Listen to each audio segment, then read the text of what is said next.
Hey, what's going on, everyone? This is Mitch. Good Saturday evening to you all. Hope you guys are feeling well out there this evening and having a great weekend out there so far as we rock and roll through our first weekend of August. I got you an update on what is going on in the tropics, or really there's not anything going on right now, but what could potentially unfold really over the next week and a half, but really talking about this coming week as I'm expecting things to somewhat become a little bit more active, which we expect this time of the year. Really saying it's becoming more active really isn't a surprise because, we're starting to work our way into mid-August.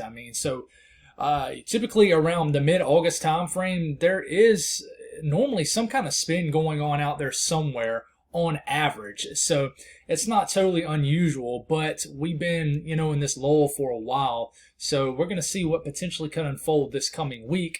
And then stick around towards the end of the video. We're going to talk about the potential for a cool down for certain parts of the country. I'm not calling this a big time first fall cold front of it's still technically summer, but a fall or anything like that. But I think certain areas could see a very small taste of fall. What really wouldn't literally be a taste, but I guess your first feel of fall out there for certain parts of the country. So we'll talk a little bit about that, so stay tuned if you're interested in that.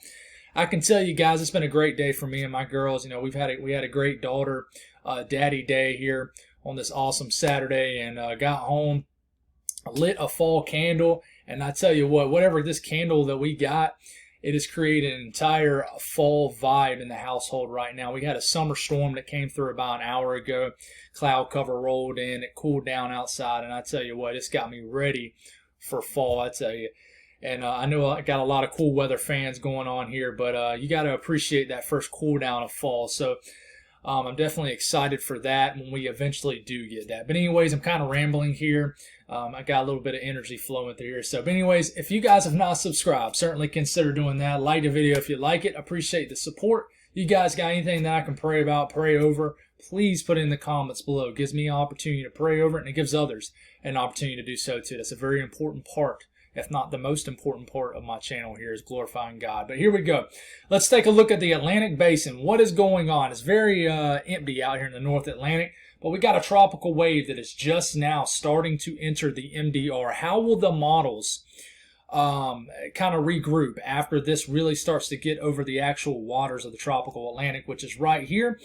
So this is the wave we're really watching. What is this going to do, right? And we're going to talk about a couple other things in this video also. So stay tuned. There is the potential that maybe sometime over the next week, with some troughing that's going to be going on in the eastern U.S., maybe some homegrown activity, maybe a spin might come off the coast of the southeast, maybe something might get going in the Gulf of Mexico. Am I calling this a big threat by any of these things that I'm talking about? Certainly not. So just a reminder that I'm just showing you model runs, guys. This is just guidance we're looking at. I like to compare and contrast things. For people who've been following along for a while, they know that in the winter months I go over all model guidance, and we try to see how things are shaking. So let's keep rolling here. Like I said, you got this wave starting to enter the actual ocean and now of the main development region. But I can tell you, the National Hurricane Center right now, next 5 days, has a 30% chance from that 20% chance I mentioned this morning, has upgraded it 10% more up to 30% chance to develop in the next 5 days. So it's increased. So maybe by the time you folks watch this, if it's in the morning, overnight hours, sometime tomorrow, this might be old data. It might be bumped up to a 40 or 50% chance, but I'm not expecting it to rapidly increase, and I'll tell you why here in a second. But let's keep rolling here. We're going to take a look at the 12Z GFS, and towards the end of talking about the tropics, we will break down the 18Z. But I can tell you, this is just model to model runs. It really isn't. It's really not super important, but I'm going to take a look at the GFS, the European, the Canadian icon, and then we're going to take a look at a couple environmental factors going on. Well, what could drive this tropical wave, and what could cause it to maintain tropical development or strengthening or limit it. So here we go. This is the 12Z GFS. So we'll start this off around Monday evening. Here it is. It's already got a pretty potent tropical wave way out here in the main development region. Keep your eyes right here. We're going to focus on this right here for a second. As we're making our way into Tuesday evening, we got a strengthening. It's starting to get borderline tropical storm status per the GFS. I'm not saying this is going to happen, per the GFS. Our next name is Danielle. That's the D name in the 2022 hurricane list. And as we're rolling here, we're getting into Wednesday evening, this coming Wednesday evening. I'm talking about August 11th. We have a sub 1,000 millibar low pressure right here in the middle of the main development region. So is this going to happen? We don't know. But I can tell you the GFS is an outliner right now. That's all I'm saying. It is an outliner if you compare it to the European, the Canadian, and the Icon models. But as we're rolling through here in the middle of the main development region, you have a sub 1,000 millibar low pressure. And as we're working through here, but as you can tell, we're at this point, we're at Thursday evening. It's kind of weakened. Remember, when that number right here goes up, that means you got a system that's a little bit more weaker. So the lower that number, the more stronger the storm is. The lower that millibar number is, the stronger the storm. So now, by Thursday evening, it's kind of went up 2 millibars. So you went from 998 to 1,000 millibar. And I'm talking about this as if this is going to definitely occur. But I'm just trying to give you some examples. So we keep rolling. We get into Friday evening. We got an even weaker storm, and it's beginning to turn northwest.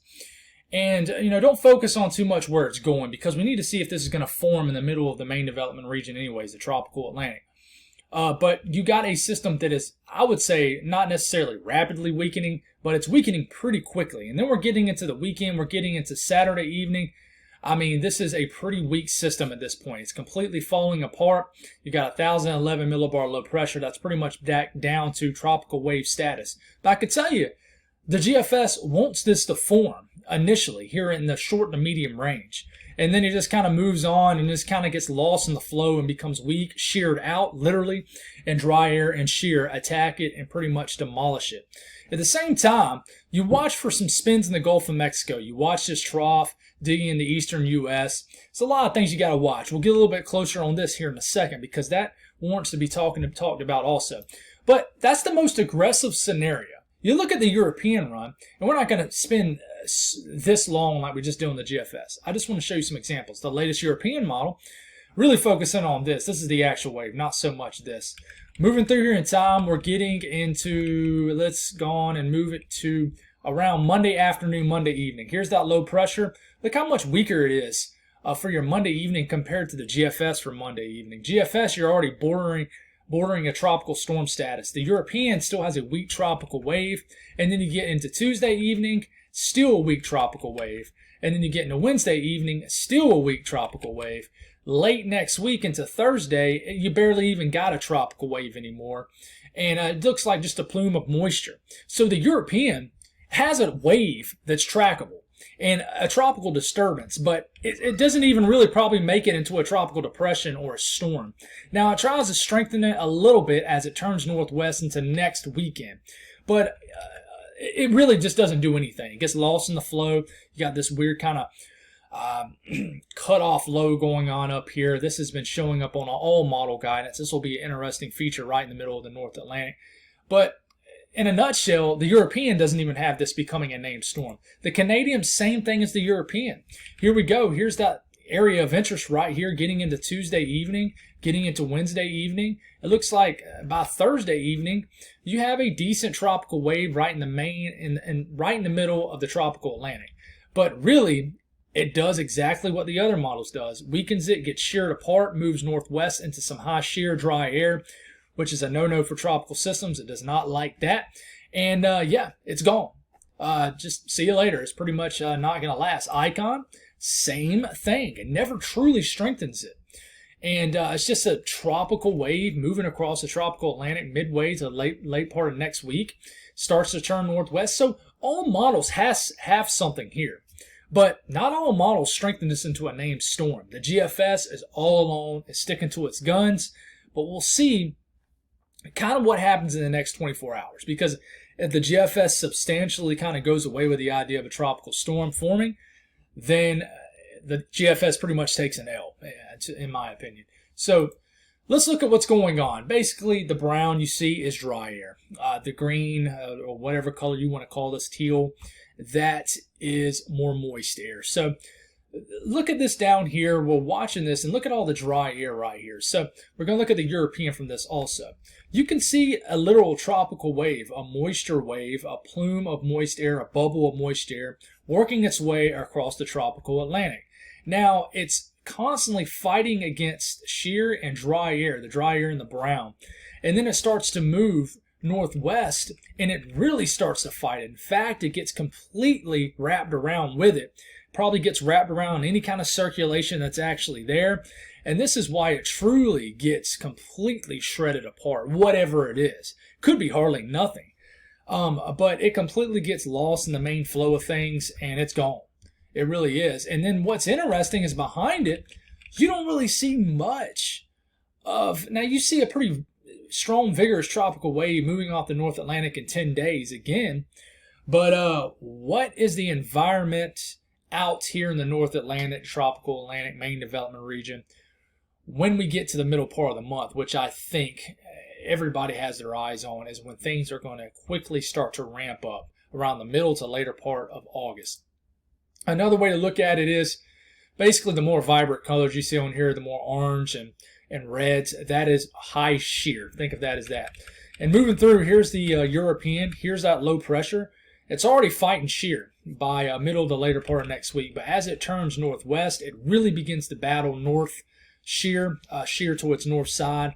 And then it just completely gets wrapped up in it and destroyed and sheared apart to the point where it's just nothing. So that's what's going on, what potentially can unfold with our tropical wave. Let's talk about a little bit closer to home. Here's an example. This is the latest, well, it's the 12 ZGFS. The 18 ZGFS might not even show it, but it's a good example of, we're getting to that time of the year. The Gulf of Mexico is very warm, very, very warm, like bath water warm. So we got to watch areas of energy, stalled fronts.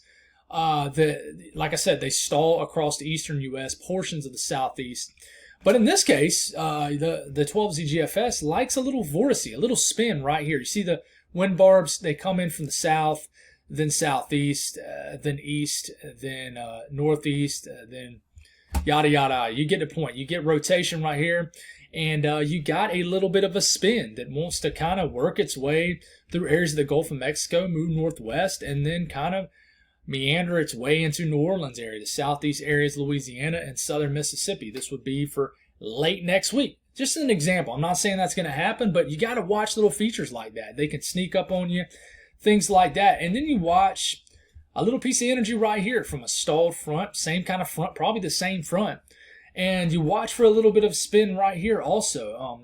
Some of the ensembles and a lot of the model runs like the idea of something spinning off the southeast coastline sometime maybe next weekend or to early the next following week as we get into the middle part of the month. You watch these little features right here. And the best way to look at them is that 850 millibar of vortices here, where we can actually see the literal spin in the low levels. But in general, we just got to watch these features for sure.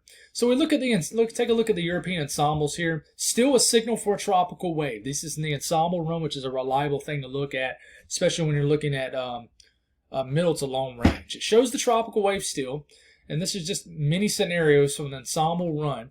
But in general, it doesn't have much support for this over here, and it doesn't have many characters, many players for this scenario right here. So we got to watch. We got to figure it out. And I think over the next 24 to 48 hours, we'll have a much better idea. And we have to see if any of the other models want to play along with the GFS. But I just got a feeling that they're not. I really do. And I would not be surprised if this ends up not being our next named storm. I had a little bit more confidence, say, 12, 24 hours ago. But I could be totally wrong, guys. I could. So let's take a look at actually the latest GFS, the 18Z. And sorry, my girls are getting a little antsy out there, screaming and hollering. Let's take a look at the latest 18Z and what this shows. And granted, it doesn't mean much. It's just one model run to another model run. But here it goes. It still likes the idea of a tropical storm forming around the middle of the night, probably Wednesday night and Thursday morning, a sub-1,000 millibar low pressure for, 24 hours maybe.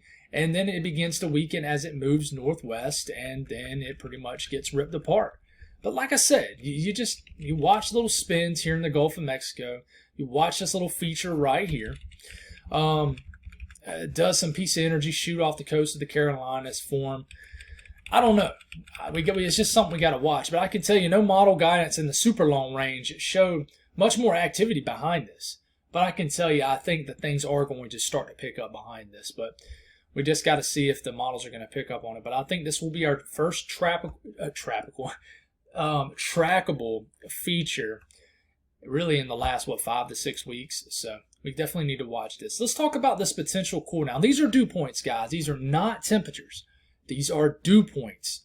So remember, dew points in the 60s and especially the 70s and especially the 80s, but really the 70s, is that tropical air mass, that humid air. You walk outside anywhere in the southeast right now, and the dew points are most likely in the low 70s, most likely. That is humid air.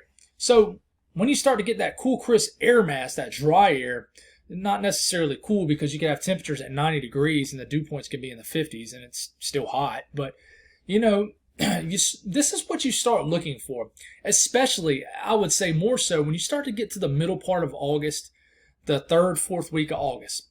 Here in South Carolina, I'll always start looking at the dew points. I don't look at the temperatures, I look at the dew points. And reason being is because normally that's a great indicator of a changing air mass. Meaning, if suddenly, you watch and, for example here, you got a much different air mass in the Dakotas than you do in, say, Missouri or Southern Illinois. You got dew points up here in the 40s, dry air. And then you look down here in Southern Illinois, Missouri, points south, dew points in the 60s and 70s, very humid tropical air. Two different air masses, and that goes for any kind of weather: winter weather, tropical weather, severe weather. Dynamic air masses is one massive thing you look at when you're trying to figure out what's going on with the weather, and that is the biggest and most key thing I look at when it comes to trying to figure out where our first cool down is of the summer. And one thing I always look for is, are we going to see a blast of dew points maybe in the 40s and 50s? Therefore, maybe the low temperatures can get down to the 60s, maybe upper 50s. Typically, you don't see that. You don't start to see that until around early September. We've been lucky here in the Southeast. We really have. I think the last 2 years, we've had a cool down in September. To me, that is the best time to get the first fall cold front here in the Southeast. First weekend of college football. It happened last year. Phenomenal timing. Woke up first Saturday morning of September, and it was in the upper 50s, and you could not have asked for anything better than that. And that's what you always hope for. But every once in a while, and I know I'm rambling here, every once in a while here in the Southeast, I know I'm just talking about the South, it takes until late September, early October before you get your first good cold front. So let's hope that's not the case this year. But anyways, getting into about late next week, look at this air mass kind of loading up here. We watch for a cold front that digs down. You can tell that this is a cold front due to the drier air mass. Air masses behind cold fronts normally bring much more dry air. Now look at this. You got dew points all the way into the 50s, into South Carolina, North Carolina. And I know you're thinking, well, Mitch, does that mean we're getting, our first really kind of chilly morning? Absolutely not. You really need a full clearing cold front for this to happen, and it really does happen in the Northeast, where you have dew points. Really, I think next weekend will be very comfortable across the Ohio Valley, Mid-Atlantic also, and especially the Northeast, where I think you guys will have a nice cold front next weekend. Am I talking about highs in the 60s and 70s and lows in the 40s? Probably not. In fact, most certainly not. But you're going to feel a difference next weekend. I really do think so. And I think that this could sneak into areas of the Southeast, maybe North Carolina, maybe South Carolina, Tennessee especially. But this is going to be a nice air mass. Dew points in the 40s, and this is going to last for a few days. And then the humidity will build again. And then you start watching for more cold fronts. But you see this more and more as you start to get into September. But we're still technically in early, August still. But here we go. This is what the temperatures look like in response to that cold front. Very hot next week. We're going to have more heat advisories probably for southern New England early next week. Temperatures well into the 90s, close to 100. Very hot conditions in areas of the Southeast. I-95 corridor. But here comes this cool down right here. Look at this, maybe 100-degree readings, very hot for the Carolinas, Georgia. But as we get, and I would say Thursday, cold front begins to move through for areas of the Ohio Valley, the Mid-Atlantic, the Northeast. And then look what happens around Friday morning. Temperatures in the 50s into the Ohio Valley, interior areas of the Northeast. You even feeling it in West Virginia, but not quite to the Southeast. And then highs for Friday. This tells a story right here. You can actually tell where the cold front's digging down to here. Check out temperatures only in the 70s for the Ohio Valley, only in the 60s and 70s, potentially for interior Northeast. It kind of counters off what I just said about maybe not that cool, but I think that it'll probably be a tick warmer than this, but still very hot in the South, very, very hot in the middle of the country. But this is what's interesting to me. Check out Saturday morning, next Saturday morning, potentially. This is just a GFS. Temperatures deep into the 50s in the Ohio Valley. Almost a chilly morning into the southern Appalachian Mountains. Maybe some 40s in areas of Pennsylvania, New York State, Vermont, New Hampshire, higher elevations especially. So a nice cool down expected. But in response, you still are very hot in the South, but definitely can feel it a little bit. And I've had people tell me if you're in the Ohio Valley, points north to the Northeast, Great Lakes area, you really start to feel some changes when you start to get into the middle part of August in this part of the country. But certainly going to feel it. I think it'll be a nice weekend weekend for a lot of the country, but it will be torching in the middle of the country, unfortunately. But here you can see it. National Weather Service, the Climate Prediction Center, has below average temperatures possible for areas of the eastern U.S. the 12th through the 16th, but very hot in the middle of the country. But we'll see how this unfolds, but that's all I got, guys. I'm out of breath here. Throat's very dry from talking for 22 minutes straight. But God bless all y'all. Have a great rest of your weekend, and I'll be with you guys in the morning. God bless.